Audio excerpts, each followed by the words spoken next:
Thomas. Ok. Ricardo Martini.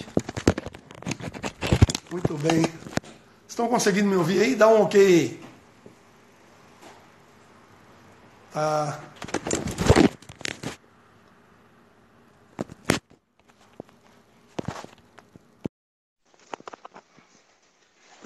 Estamos com alguns problemas técnicos, tentando aqui resolver.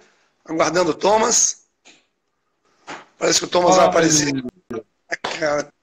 Descobrimos. Ricardo Martini está presente aí, um colega de Belo Horizonte. Thomas, qual que é a falha técnica? Igor Foniel, prazer em tê-lo aqui. Muito obrigado pela presença. Bom, a técnica eu não sei onde é que estava o pulo do gato, mas de todo modo eu te agradeço, William, por a gente ter conseguido abrir essa live aí no seu canal, para a gente falar sobre esse tema tão pertinente, tão importante, que é a gestão de fluxo de caixa. Rapidinho, antes da gente entrar no mérito da questão, me fala rapidinho quem que é o Willer. Como é que é a conexão dele com esse assunto de fluxo de caixa? Deixa eu fixar aqui meu telefone, que a gente estava na tentativa aí dessa luta aí para conseguir conectar. Eu acho que é uma falha técnica entre o teclado, talvez, aqui. Não, o importante é que a gente conseguiu. Agora é só você prender. Agora eu precisaria que você colocasse o seu telefone de pé novamente. Pois é, deixa eu tentar aqui. Isso. Eu fiquei sem o suporte, que eu acabei saindo do lugar. Mas vamos lá, eu vou ficar com ele na mão. Vamos lá. Vamos ver se a tremedeira deixa. Vamos lá. Thomas, o Willer como você já disse aí no início, eu consegui te ouvir, né? Professor, consultor, um pouquinho de coach. E a gente vem caminhando aí nessa jornada aí. A experiência com o fluxo de caixa surgiu até da própria necessidade pessoal de ter que organizar o meu próprio caixa. Eu já fui muito desorganizado nisso enquanto pessoa física, né? E eu tive que aprender a organizar o caixa e fui aprendendo fazendo exatamente um fluxo de caixa. Tendo essa previsão real, né, do que é a entrada e do que é uma saída de dinheiro. Você fazer isso sem anotar, né, sem ter formalmente esse controle, fica difícil, porque se você sai com uma quantidade no bolso pela manhã, à noite você não lembra com o que você gastou. E acontece demais. Na empresa é a mesma coisa, né? O empresário vai tirando dinheiro, vai entrando no caixa, ele vai gastando. Se não tiver uma anotação, um controle, uma ferramenta, no final do dia ele não sabe se ele gastou, o que ele gastou, e nem se estava dentro do limite que podia gastar. Não é? Então, a intenção de alertar para esse sistema, para ter um controle, para conhecer o fluxo de caixa, para que a gente possa ter uma visão mais ordenada do dinheiro, né? Com dinheiro não se brinca, não é isso? Não se brinca, e é um grande desafio, porque nós temos um desafio cultural com relação a isso, né? São poucas as pessoas que tiveram, especialmente da nossa geração, né, e as gerações mais recentes, que tiveram uma educação financeira adequada para aprender a lidar com dinheiro. E aí, quando a gente entra na vida adulta, onde a gente começa a ter que ter essa autonomia, é um desafio grande. A busca por ferramentas que nos auxiliem, até pelos próprios conceitos básicos, né, de como a gente faz para administrar o dinheiro, como é que a gente organiza um plano de contas, para poder acompanhar onde a gente está tendo as despesas, quais são as origens das receitas, ter muita clareza sobre o spread entre o dia médio de entrada, o dia médio de saída, essa coisa toda, né? Ainda mais com os bancos empurrando o cartão de crédito na gente, criando essa falsa ilusão de que o dinheiro é interminável, mas a fatura do cartão acaba sempre vindo, não é? E ela vem sem dó. E ela vem sem dó e sem perdão. Né? Exato. Então esse é um tema que realmente eu acho que impacta muitas pessoas, não só no plano pessoal, mas também no plano organizacional. E o que você falou é importante, porque a gente não cresceu com essa educação, né? É igual eu te disse, eu fui aprender isso depois de grande, realmente. E a gente tem uma série de profissionais que durante a formação dele, ele não tem essa educação financeira, né? Pior ainda, não tem nenhuma matéria, nenhuma disciplina dentro dessa área. Então, aprender com a vida nisso dói. E o que a gente está tentando hoje falar do fluxo, falar de uma ferramenta, de um sistema, é para evitar exatamente essas dores, né? Porque você falou aí do cartão de crédito. A maioria do brasileiro, na crise que a gente já teve aí de inflações nos anos passados, o cartão de crédito virou dinheiro, né? Ele era somado ao salário. E aí, quando a fatura vinha, meu amigo, sem dó, quantos não tiveram que negociar com a financeira e pagar juros altíssimos, né? Então, o cartão de crédito é uma nota perigosa, né? É uma ferramenta que, quando a gente sabe usar, é uma ferramenta interessante, porque existem vários cartões que têm programas de incentivo, que te ajudam a acumular pontos, que te dão descontos e etc. E quando você sabe gerenciar isso bem, é uma ferramenta bacana. Tanto é que eu estava lendo outro dia, aliás, lendo, não, eu estava ouvindo um audiobook no Resumo Cast sobre essa questão do dinheiro, e né, muitas pessoas que se vangloriam, não, eu só pago à vista, eu só faço despesas à vista, né, pago só no dinheiro. Ok, tem sua técnica. Agora, quando a gente vai ver as pessoas muito bem de dinheiro, todas elas têm cartão, trabalham com cartão e muito bem por sinal. Né? Exato. O cartão, se você for educado, né? Eu gosto do termo disciplinado para o dinheiro, porque se ele não tiver disciplina, a gente não consegue fazer as nossas metas. Então, o cartão é isso, tem que ter uma disciplina muito grande. Se você compra no cartão, consegue essa disciplina de chegou o cartão, chegou a fatura, você paga sem dor, né? Então tranquilo. É uma boa forma, né? Uma boa ferramenta de se usar hoje, sem dúvida. Agora, William, nessa sua experiência, né, tanto como consultor, como professor também de MBA, como é que você percebe o uso prático e efetivo de ferramentas para gerenciar o fluxo de caixa das organizações e pessoais? Quais são as práticas mais comuns que você tem visto por aí? Thomas, começando da mais simples, que é aquela da moda antiga de se anotar numa caderneta, né? Eu mesmo uso até hoje, colocar um pedaço de papel sempre dentro da carteira e qualquer anotação, qualquer gasto vai para ali, né? Para quando eu chegar à noite, ou a gente que viaja muito fica na estrada, no final de semana ao fazer o acerto do caixa, eu tenho anotado aquilo que eu gastei quando eu não tenho o comprovante ou do cartão ou de uma nota fiscal. Né? Essa saída diária do meu caixa, do meu bolso. Nas empresas, como eu te disse anteriormente, o empresário precisa se educar, disciplinar para fazer essa anotação, porque quando ele sai de dentro da empresa, vai para a rua, compra alguma coisa, gasta alguma coisa, está gastando com o dinheiro dele ou está gastando com o dinheiro que era da empresa? Né? É com o Prolabore que está no bolso dele ou é dinheiro que ele tirou no caixinha lá na hora para ir para a rua? Então tudo isso precisa ser muito bem disciplinado e anotado. Pode ser num simples pedaço de papel colocado no bolso. Mas hoje a gente tem recursos. Né? Tá aqui o próprio celular, que tem muito programa, né, free, que a gente pode baixar e anotar na hora, que fica fácil. E como tem as ferramentas de Excel também, que são as mais simples hoje, que a gente pode estar formatando e colocando no nosso sistema.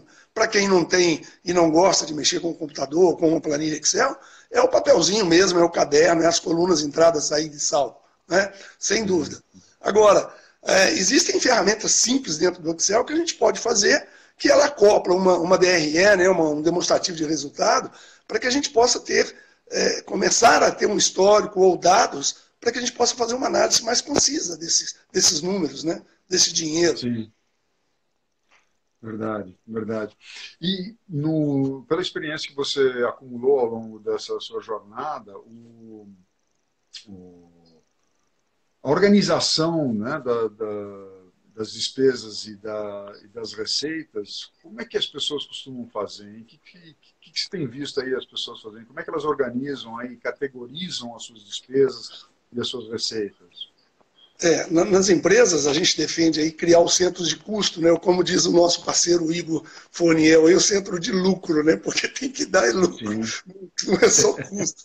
Mas criar, né? Por exemplo, na empresa, você pode fazer isso criando um custo administrativo, um custo operacional, um centro de custo de marketing, né? Para quem faz a propaganda, a publicidade, a gente consegue discernir isso dentro de uma planilha. Eu brinco que dentro de casa, quando a gente vai no supermercado, né, você tem lá o setor no supermercado de frios, né, de seco, de molhado, ou de limpeza, de bebida. É um centro de custo. Né? Se a gente vai no supermercado e sai com essa notinha na mão, gastei de bebida, gastei de limpeza, gastei de sacolão, gastei de padaria, e consigo levar isso para casa para o meu caderno, já é uma forma de estar separando isso, para que no final do mês eu fique sabendo quanto que eu gastei em termos de porcentagem do meu orçamento com aluguel, com luz, com telefone, com supermercado, com padaria. Né? E dentro da empresa, o que eu gastei no administrativo, no marketing, né, que a gente acaba não contando, mas é um percentual de despesa que ressalta na saída no final do mês. Né? O que eu gasto para o meu produto, o que eu gasto na administração, é muito importante ter essa separação. O que a gente vê no dia a dia dentro da empresa é juntar tudo num caixa só. Eu ouço histórias, às vezes, assim, eu tenho aqui o caderninho de caixa do meu avô, do meu pai, e está lá 40 anos de anotação. Bacana, eu sei o que eu gasto com padaria, com todos os produtos que eu anoto ali. Mas qual é a gestão que tem em cima desses dados? Zero. Né? O importante da planilha não é só anotar entrada, saída e saber o saldo que eu tenho. Já é uma grande coisa quando eu sei o saldo que eu tenho. Né?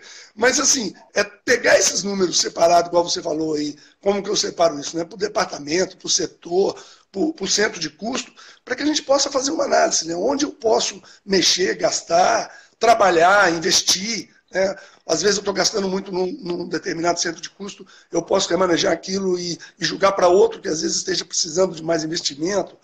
Seria por aí essa anotação de separação para que a gente possa ter condição de fazer uma análise mais apurada destes números. Né? E essa disciplina, na verdade são duas. Né? A primeira disciplina é de fazer os registros efetivamente do que acontece. Isso requer uma mudança de comportamento muito boa para as pessoas, né? De assumirem esse compromisso. E é interessante, você estava falando, né? Você sai de manhã, faz as suas anotações, que sejam no papelzinho, na carteira, para depois transferir essas informações para a sua base de dados, seja ela um caderno, seja ela uma planilha Excel, seja ela um aplicativo do celular, ou seja ela um aplicativo base web, enfim, que seja. O grande desafio é essa prática diária, porque são pequenas coisinhas, mas nada, quando você vai ver, são 5, 6, 7 a 10 operações. Isso como pessoa física. Imagine uma empresa, né, uma empresa de médio, grande porte, que tem uma centena de operações financeiras, de receita de vários clientes, de recebimentos, de pagamentos de insumos, de pagamentos de fornecedores, de pagamentos de impostos, de pagamentos de contratos de prestação de serviço, funcionários, enfim, a coisa vai longe. Então, essa disciplina de fazer os registros diários ela é essencial para se tornar uma rotina. E aí a gente evita que acumula, né? Porque é impressionante como acumulam os movimentos. Depois, para você fazer os lançamentos no final da semana, por exemplo, eu viajei, né? Viajei a trabalho, você e eu que viajamos muito para atender clientes em vários lugares aí no estado de Minas e fora também, a gente tem esse desafio de conseguirmos fazer todos os registros das despesas que a gente tem e depois poder conciliar isso até para a gente poder apurar o efetivo daquele atendimento que nós fizemos. Tá? Então, essa disciplina de fazer o registro é a primeira boa prática que eu acho que cabe às pessoas exercitarem. E tendo conseguido isso, o próximo é a gente ter a prática de olhar para esses números e analisar e ver como é que eles se comportam. E aí entra um outro componente, que é o tal do orçamento. Da gente ter uma previsão inicial de quanto é que eu vou gastar, ou quais são as despesas previstas e qual é a receita prevista para aquela ação, para aquela venda, para aquele produto, para aquele atendimento, né? Dependendo da área em que a pessoa funciona. Então, a prática de se criar um orçamento é uma prática que dá trabalho, especialmente quando a gente vai conversar com sócios ou com parceiros, no caso, né? Você e eu que somos casados, temos as nossas esposas e acompanhantes para pactuar onde é que nós vamos, né? Onde é que nós vamos usar o nosso dinheiro, de onde vem o dinheiro também, e assegurar que esse de onde vem o dinheiro funcione efetivamente e que seja crescente. Então, da gente poder ter essa disciplina de estabelecer um orçamento e, à medida que o tempo vai passando, a gente vai monitorando se os gastos e as entradas estão andando de acordo. E quando a gente vir que está dando um desvio, a gente toma a atitude necessária, seja de redução de custos ou seja de buscar mais receita, né? Sem dúvida, né, Thomas? Quando você fala do orçamento, a gente encontra isso em empresa de todo porte, né? Do MEI, a empresa de médio porte e grande porte. Às vezes você não tem uma verba para treinamento, não tem uma verba para viagem, para uma modificação de um equipamento, porque não houve essa previsão antes, né? A gente não tem, igual você falou, a educação não veio, a gente não aprendeu isso, então não tem essa preparação de fazer uma reserva ou a previsão mês a mês. O próprio 13º, né? A maioria das nossas empresas só desembolsa no mês de dezembro. Olha que loucura, o que isso gera. Se a gente consegue fazer uma previsão e sabe que está dividido por 12 esse montante, facilitaria demais isso, né? Esse fluxo de caixa. Mas é realmente o ato de prevenção e de orçamento que ninguém tem de fazer essa previsão. Me conta, você hoje tem alguma sugestão, alguma recomendação, alguma solução para indicar para os nossos ouvintes aqui sobre como, para quem não está acostumado a fazer isso, como é que eles podem começar a explorar um pouco esse universo, como é que eles podem iniciar com a questão do eu acho. Vamos lá na doméstica, né, da pessoa física. A pessoa começar a ter a disciplina de guardar todos os comprovantes e anotar num pedacinho de papel todo o gasto diário dela. Saiu de manhã, quanto que eu tenho no bolso, o que eu gastei, seja com cartão, seja com cheque, seja com dinheiro físico, né? E anotando ali, para que à noite você tenha condição de saber qual a direção você tomou, né, para onde foi aquele dinheiro. Isso é importantíssimo. Para que depois você construa um caderno, seja semanal, seja mensal, para que você comece a fazer essa análise. Dentro da empresa, é importante fazer esse acompanhamento também diário, né? Porque as pessoas da empresa às vezes esquecem de fazer isso diário e aí não vai lembrar no final de semana de jeito nenhum, né? Ainda mais na sexta-feira, depois do churrasco ou da cerveja. Então, a disciplina de fazer esse controle diário era importante para que a gente comece a se educar nesse processo de anotação, né? Isso é o primeiro passo, é anotar isso aí. Na medida que a gente começa a anotar, igual eu disse antes, não é só anotar a entrada, saída e eu saber o saldo. É começar a separar por setor, né, nas empresas, ou por departamento, ou por doméstico, né, o meu centro de custo doméstico, o que eu gastei na cozinha, o que eu gastei na limpeza, o que eu gastei no supermercado, padaria, gasolina, né, energia, para que a gente, sabendo no final do mês, qual o montante que está indo do meu salário, ou do meu prolabore, ou da minha retirada na empresa, a nível de montante, para a gente analisar o que esse percentual corresponde ao que a gente tem de direito, né? Essa análise, então, anotação em primeiro lugar, a disciplina de anotar, a segunda de começar a distribuir isso por um centro de custo, um centro de despesa, né? Para que eu possa começar a fazer a gestão em cima disso. Gestão desses valores é importantíssimo isso, né? Saber analisar se eu tenho mais ou se eu tenho menos em determinado ponto do meu orçamento. Isso é de importância fundamental. Começar a pensar com esses valores a médio, curto e longo prazo. Se eu tenho um fluxo de caixa que eu já começo a ordenar essa anotação, seja numa planilha ou numa previsão de um caderno, né? Previsão de uma semana, o que eu tenho semana que vem, o que eu tenho mês que vem, o que eu tenho semestre ou ano que vem, principalmente 2020 está vindo aí, e eu escutei de um empresário agora recente, né? Pô, o que eu vou fazer em 2020?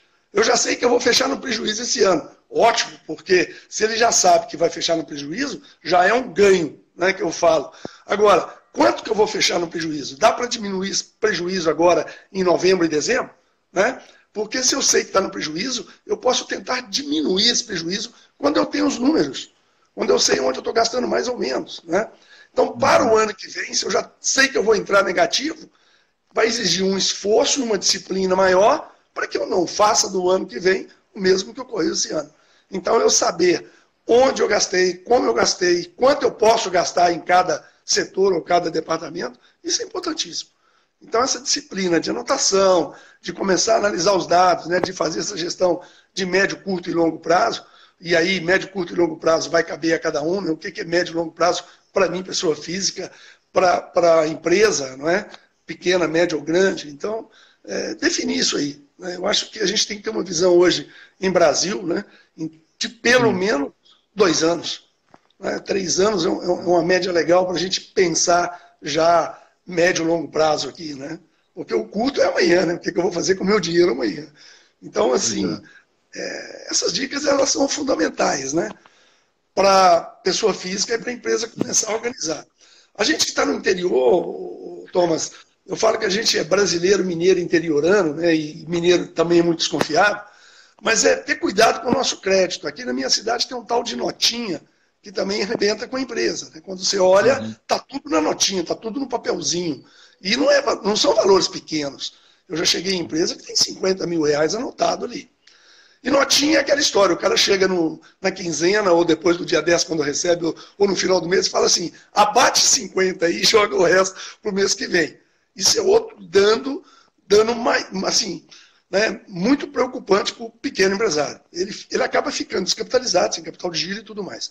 Então, controlar isso, ter um limite para isso, né, para cada cliente. É lógico que se eu começo a bloquear muito, a preocupação é assim, eu vou perder o cliente. Mas eu muito com o empresário. Se ele está te devendo e não te paga em dia, ele não é seu cliente. Ele está usando e abusando de você. Né? Então a gente tem que começar a ter uma gestão em cima destes valores fiado, principalmente dessas notinhas assim, anotado avulso. Né? Sim. A outra dica para o empresário é capital de giro, se eu estou com capital demais parado, se ele está dentro do limite que eu preciso, ou se está faltando, né? Estoque, né, que acaba tendo um dinheiro danado parado ali dentro. A gente fez uma consultoria recentemente, uma empresa de atacado, e o estoque tinha muito dinheiro parado, e o ano passado o empresário deixou de investir em algumas coisas, ele também tem uma consultora, porque o dinheiro estava no estoque. Então, assim, quanto que eu tenho no estoque? Quanto que eu preciso para o giro desse estoque? Às vezes eu tenho dinheiro demais no estoque, e às vezes coisa parada, né, e deixando de girar esse dinheiro, de criar um investimento, alguma coisa que me dê um retorno mais rápido. Então são pontos que a gente começa a ter que analisar, né? O capital de giro, esse estoque, como que anda isso? Então o empresário, assim, é o que você falou há pouco, né? Dá trabalho. Não é estalar o dedo de Luan Santana que está tudo resolvido. Eu acho que a gente precisa começar a pensar assim, quais são os pontos em que eu preciso estar olhando, fazendo uma gestão de fato em cima disso. Não só anotando, ou também não só sabendo do valor que eu tenho e não fazer nada com isso. Né? Então, assim, eu acho que chega um ponto que a gente começa a se envolver nisso, a gente empresário ou a gente pessoa física, que às vezes precisa de uma ajuda, precisa de um conselheiro, de um guru. Eu falo muito isso, né? O empresário deixa assim, para na hora que está no crítico, chamar o consultor. Eu comento muito isso. A gente chega e tenta salvar, mas ele tem que estar pelo menos respirando por conta própria, porque se já tiver nos equipamentos no CTI, fica difícil. Né? Então, assim, esse alerta eu deixo para que as pessoas, tanto pessoa física, o orçamento doméstico, como o orçamento, né, da organização, da empresa, comece a analisar os pontos, dê uma parada de pelo menos 1 hora por dia para pensar um pouco, porque pensar não dói. Eu acho que é uma dor que vai incomodar se depois eu ter que trocar, buscar ou antecipar alguma nota fiscal, algum duplicata, buscar dinheiro e pagar juros, né? Então é uma dor incômoda. E o pensar não é uma coisa incômoda. Passem a tirar um tempo para analisar e começar a ter uma visão destes pontos que são muito importantes. Né? É dinheiro. É dinheiro. Exato. E, inclusive, deixar muito claro que o dinheiro da empresa é um, o dinheiro de casa é outro. Né? Porque, realmente, no universo dos micro e pequenos empresários, essa confusão, né? Um caixa unificado só, ele tem um prolabore eterno, que todo dia ele vai lá e sangra dinheiro da empresa para pagar suas despesas pessoais e depois a empresa não consegue operar porque o dinheiro que a princípio é dela para cobrir as suas despesas está sendo desviado para cobrir as despesas pessoais dos seus sócios. Então, esse é um grande desafio. Agora, para quem está querendo entrar e mudar algum padrão de comportamento, começar a ter mais controle sobre isso, você tem alguma sugestão, alguma recomendação de uma ferramenta para iniciar esse processo? Olha, Thomas, você abriu aí a brecha para mim colocar a minha ferramenta. Sim, e qual é a sua ferramenta? Conta pra gente. Nós temos na empresa hoje um fluxo de caixa muito simples, a gente chama inclusive de fluxo de caixa simplificado, que fica à disposição. É um brinde que a gente pode fornecer a quem estiver interessado aí, para a gente começar a administrar esses valores. Né? A gente pode mandar, encaminha essa ferramenta, a pessoa começa a construir, a gente ajuda nesse assessoramento, e à medida que vai crescendo esse controle, né, a gente pode estar ajudando, auxiliando nesta intenção de organizar esse fluxo de caixa das empresas. Eu sempre falo, porque quando a gente coloca isso, fala assim, você quer vender o seu produto? Não, eu quero que você organize a sua empresa, comece a enxergar seus números, e aí, se precisar de ajuda, a gente está aqui disponível para isso. Né? Como eu falei, são muitos pontos, e o empresário ele tem que estar atento ao dia a dia. Ele fala sempre que não tem tempo, e aí ele acaba não gerenciando esses números. Então, precisa de uma ajuda, eu acho que deve buscar uma ajuda, independente de ser a minha, né, de ser a nossa, da nossa empresa ou não, mas assim, busque ajuda para que tenha alguém que conheça um pouco mais para ajudá-lo nessa análise. A visão dos números ela pode levar a direções distintas, e é importante ter uma ferramenta e ter ajuda desse consultor, desse especialista, né, em finanças, para que não caminhe para o lado errado. Né? É aquela história da Alice no País das Maravilhas. Se você sabe para onde você vai ficar fácil. Agora, se você não sabe, voltar depois vai doer. Né? É verdade. E qualquer destino serve, né? Quando eu não tenho clareza para onde eu quero ir, qualquer destino serve. Exato. Né? Então, é importante que a gente busque essa ajuda exatamente para que a gente caminhe com menos dor, como eu falo aqui. Deixa eu só fechar uma porta aqui, que eu mudei de local aqui. Esse ter definição de para onde eu vou alivia os macaquinhos do ombro. Né? Eu passo a caminhar mais leve. Eu sempre falo, se eu sei para onde eu estou indo, a minha caminhada fica leve. Se eu não sei, eu fico arrastando ou carregando peso que depois vai me doer ou custar, né, caro. O grande desafio é esse, né? A gente sair da nossa zona de desconforto, porque eu digo desconforto porque a gente acha que está tudo bem, a gente vai levando, vai barrigando, mas o problema não se resolve. E é necessário tomar uma atitude concreta para resolver.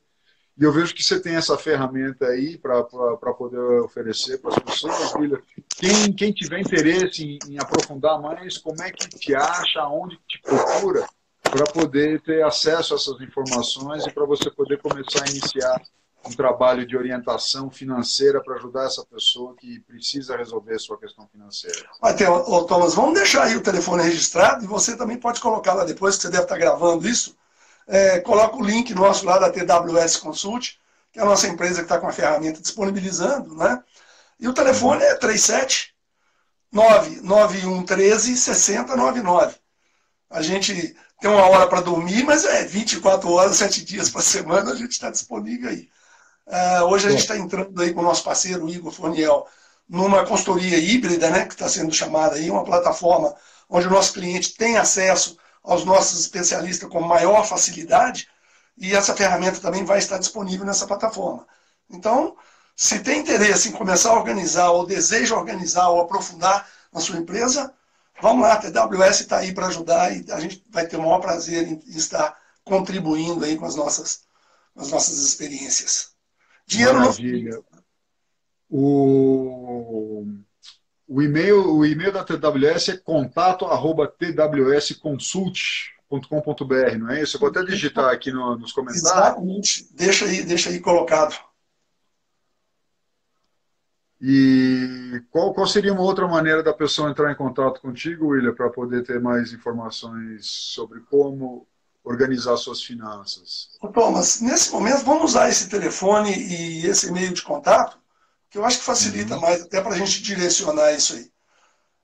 Maravilha. Eu acho que fica mais fácil para a gente até se usar como referência, né, que usou aqui da live para poder achar o caminho, a gente já pode beneficiar com alguma coisa aí. A gente cria um prêmio, como diz o outro aí. Me repete o telefone, por favor. É 37 9... 9113 6099. 9113 60 99. Esse vai falar direto comigo. Então, vou repetir, é o 37 991 13 6099, é isso? Exato, exato. Maravilha. Então, contato@twsconsult.com.br, 37 991 13 6099, para quem quiser fazer contato com o Willer. E tem ainda o Instagram dele, né? @Willer com 2 L's. Bora funcionando. WILLER Ferreira Amaral.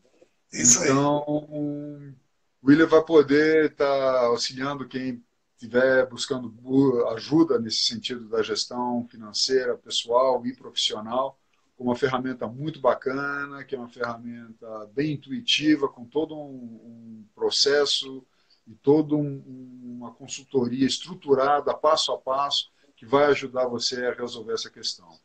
Willer, considerando aí que já está dando 20 para as 10, né? A gente já está num horário meio avançado em respeito aos nossos ouvintes. Eu queria te perguntar se tem alguma dica final para a gente poder concluir, então, esse nosso bate-papo hoje. Não, tranquilo, Thomas.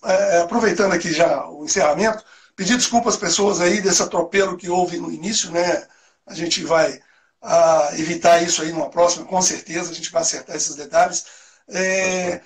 Eu acredito assim, tá aí os contatos, não, mesmo para trocar ideia, não quero fazer, mas estou com uma dúvida. Ligue, entre em contato que a gente quer ajudar. Acho que nesse momento e nessa virada de ano, o momento é este para se pensar nos valores e no planejamento para o ano que vem. Então, apesar da gente não ser uma CIA, use e abuse. A gente fica à disposição. E agradecer aí todos que participaram aí com a paciência e com a contribuição da participação. Muito obrigado. Espero que a gente possa estar fazendo outra live aí o mais depressa possível para que a gente possa estar trocando aí de ideias aí. Maravilha. Façamos isso assim. Deixa eu aproveitar, Willer, antes da gente encerrar, deixa eu ver se eu consigo fazer um print da nossa tela. Dá um tchauzinho aí simpático para o histórico nosso aqui. Deixa eu Vamos ver, lá. O Willer está aí ao vivo. Vamos dar um tchauzinho aí, 1, 2, 3. Deixa eu ver se eu não consigo fazer sem derrubar a nossa conexão. Ok, consegui fazer. Beleza, muito bom. E aí, uma dica para você, assim que a gente encerrar a nossa, vai aparecer para você o número de seguidores que acompanharam e quem seguiu. Dá um print nessa tela aí para guardar isso como histórico. Legal, bacana. Eu cheguei a ver alguns aqui, decorei aqui, a gente vai fazer um contato também. Muito obrigado mais uma vez. Então. Toda a minha gratidão. Gente, obrigado a todos que nos acompanharam. Uma boa noite para vocês, ótima semana. E obrigado, Igor, pela presença. E a gente vai evoluir com esse problema do Instagram. A gente vai resolver isso aí. Sem dúvida. Obrigado, gente. Uma boa noite a todos. Até mais. Obrigado, Igor.